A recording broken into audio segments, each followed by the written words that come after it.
Film की शुरुआत एक परिवार के साथ होती है जो अपनी छुट्टियां मनाने के लिए एक खूबसूरत आइलैंड पर जाता है। इस परिवार में एक माँ प्रिस्का और पिता गाय अपने बच्चों ट्रेंट और मेडिक्स के साथ आइलैंड पर पहुंचते हैं। रिजॉर्ट का स्वागत शानदार होता है, जहां एक मैनेजर उनका स्वागत करता है और उन्हें कॉकटेल पेश करता है। ट्रेंट और मेडिक्स बहुत उत्साहित होते हैं और एक दूसरे से वादा करते हैं कि वे छुट्टियों का पूरा आनंद लेंगे। ट्रेंट को रिजॉर्ट में एक बच्चा मिलता है जिसका नाम इडली होता है। इडली रिजॉर्ट के मैनेजर का भतीजा होता है और दोनों बच्चे जल्दी दोस्त बन जाते हैं। वे एक दूसरे से नाम पूछते हैं और आइलैंड पर घूमकर लोगों से उनकी कहानियां सुनते हैं।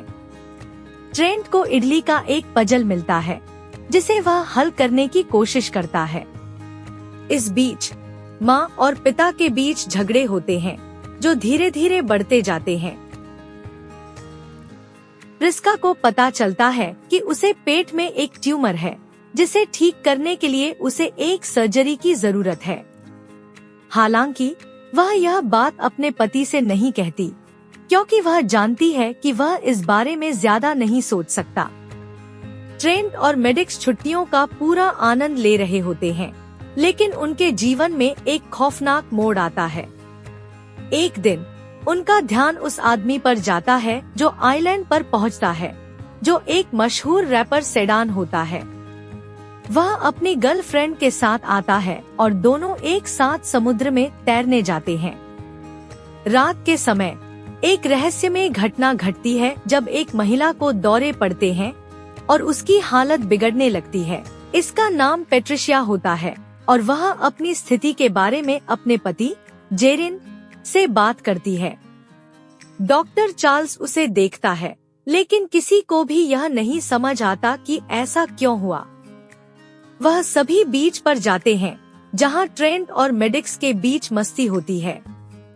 क्रिस्टल, जो डॉक्टर चार्ल्स की पत्नी है, कैमरे से सेल्फी ले रही होती है। उसी वक्त ट्रेंट और मेडिक्स को कुछ पुराने सामान और जंग लगे चाकू मिलते हैं, जिससे लगता है कि यहाँ पहले भी कोई अजनबी आया था। बच्चों का मन बहुत खुश होता है, लेकिन तभी ट्रेंट को एक डेड बॉडी मिलती है। यह वह लड़की होती है जो सेडान के साथ आइलैंड पर आई थी।